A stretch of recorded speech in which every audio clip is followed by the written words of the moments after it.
In the last episode we left Fakarava on the Marquesas and sailed 400 miles to Raroia in the Tuamotus.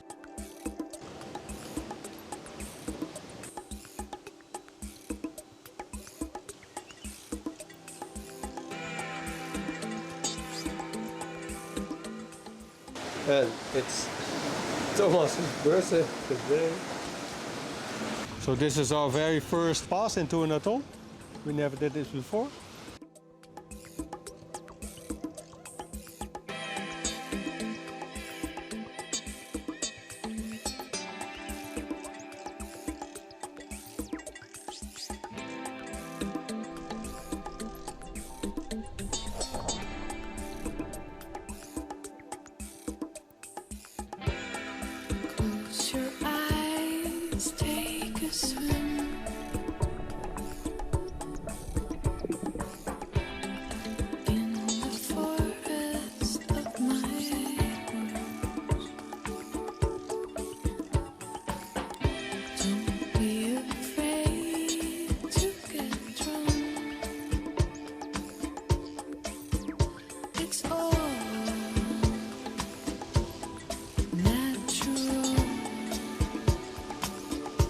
And we're heading for the south entrance of Fakarava.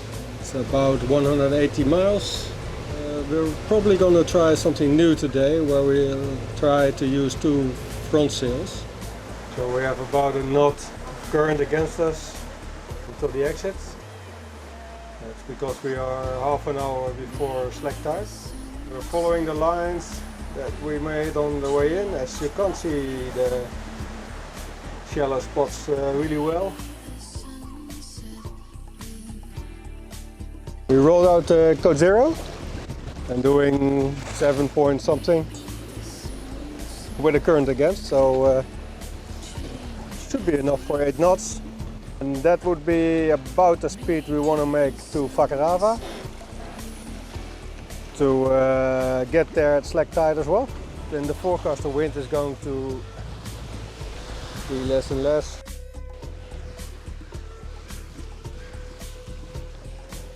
So we're going from Raroia, well, basically straight west to the south entrance of Fakarava. There, the big boy, the big pole, is the lead-in pole. There's the line for coming in and going out from that one to the little one there, just on the left-hand side of Inky Blue.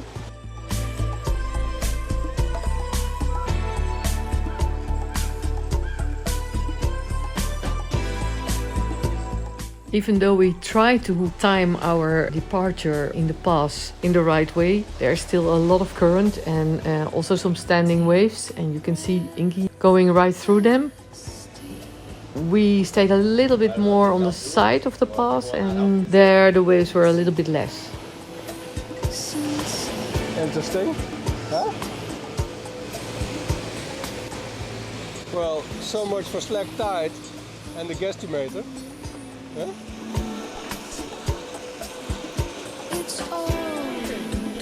Nou, het in principe alleen maar minder.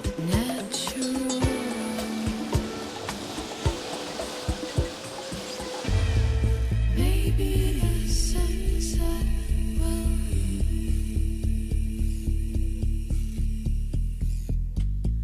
Maybe the sunset will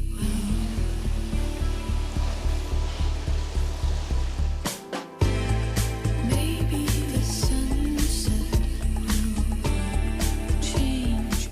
The forecast for the wind was a little bit more than the actual wind that we got. So finally it was not enough with the code 0 and the Solent.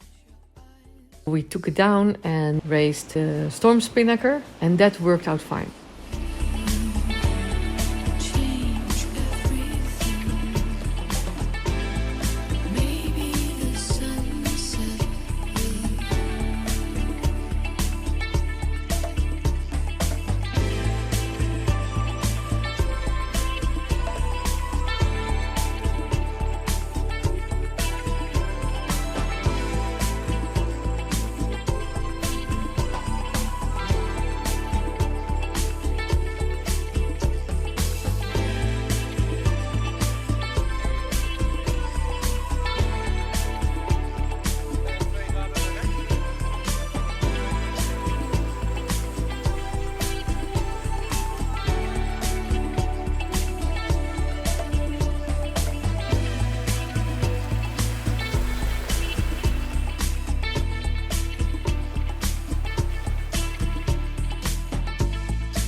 Sailing in the Tuamotus is not about going as fast as you can, but it is about timing both your arrival and departure.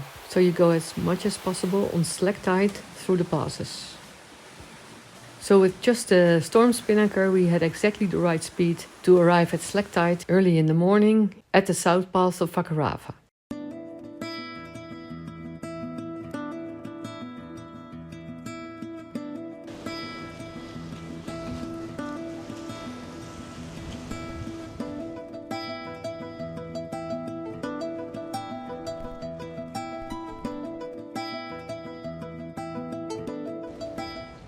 On the map, the path looked pretty narrow, but in real life it was perfect.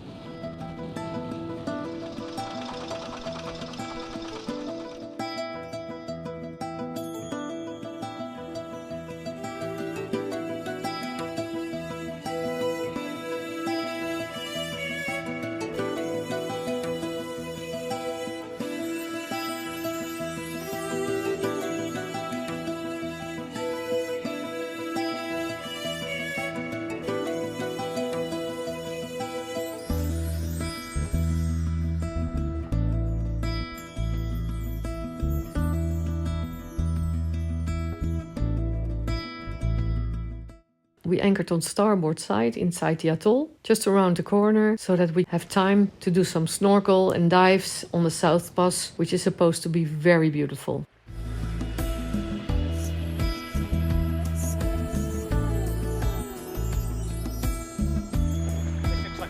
Maybe in there.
While the others went diving, we went snorkeling in the pass. We must say it was one of the best places that we snorkeled. There were lots of corals, there were sharks and lots of fishes.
The next anchorage in the atol of Fakarava was a lot better to anchor, very beautiful turquoise water.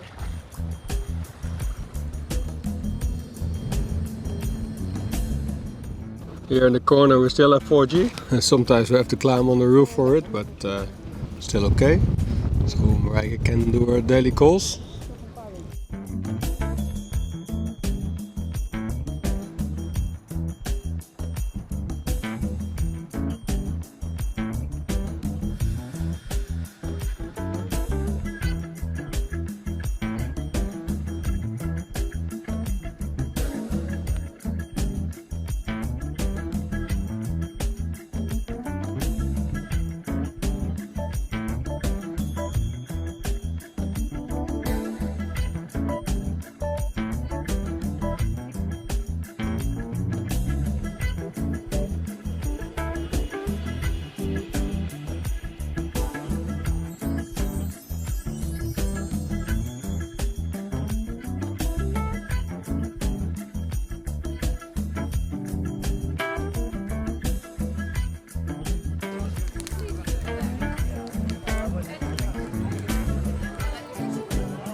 Why not?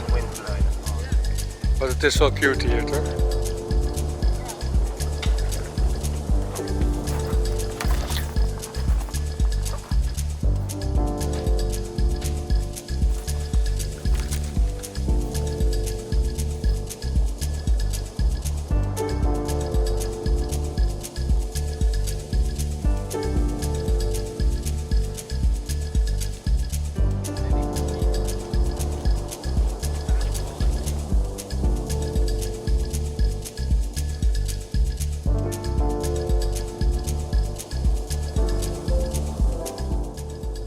Apparently.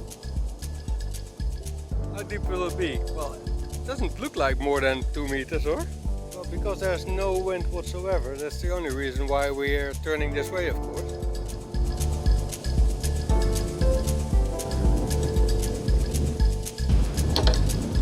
So this morning we're going to the north side of Fakarava, along the reef.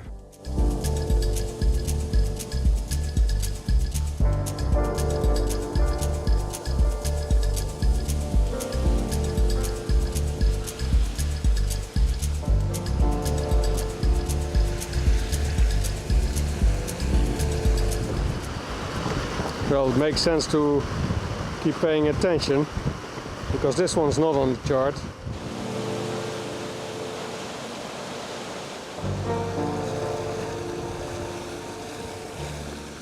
When there's more wind, then we gain a little bit on Inky Blue. We have a slightly bigger sail, but a heavier boat, of course. When the wind is almost gone, then they gain on us. And while Inky Blue was a little bit distracted, and they hit the reef, so we immediately went back and helped them.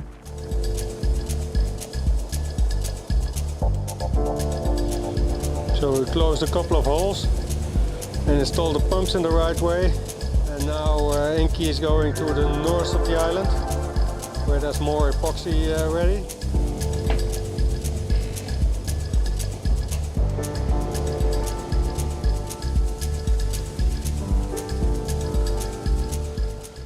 There's never a dull moment on this trip, and it is so good that we are all together and that we can all help each other. Because when we arrived there in the north of Fakarava, there were already guys from Impossible and Crazy Flavor ready to dive under the boat and help closing the holes. Get back.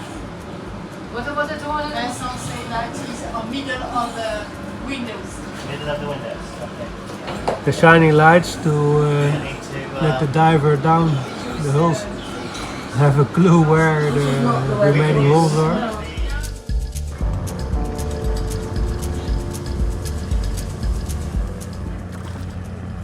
And then the supply ship arrives on Fakarava. That brings fresh food and vegetables. And it's unbelievable, they told us you have to be in the shop in that afternoon, because if you are a couple of hours too late, all the groceries are gone. And that's absolutely true.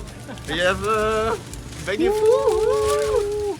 I've never seen that before in the supermarket. And if you compare that then to the supermarkets that you have at home, that there is an abundance of food and everything is available, then it is so much different the way the people here live.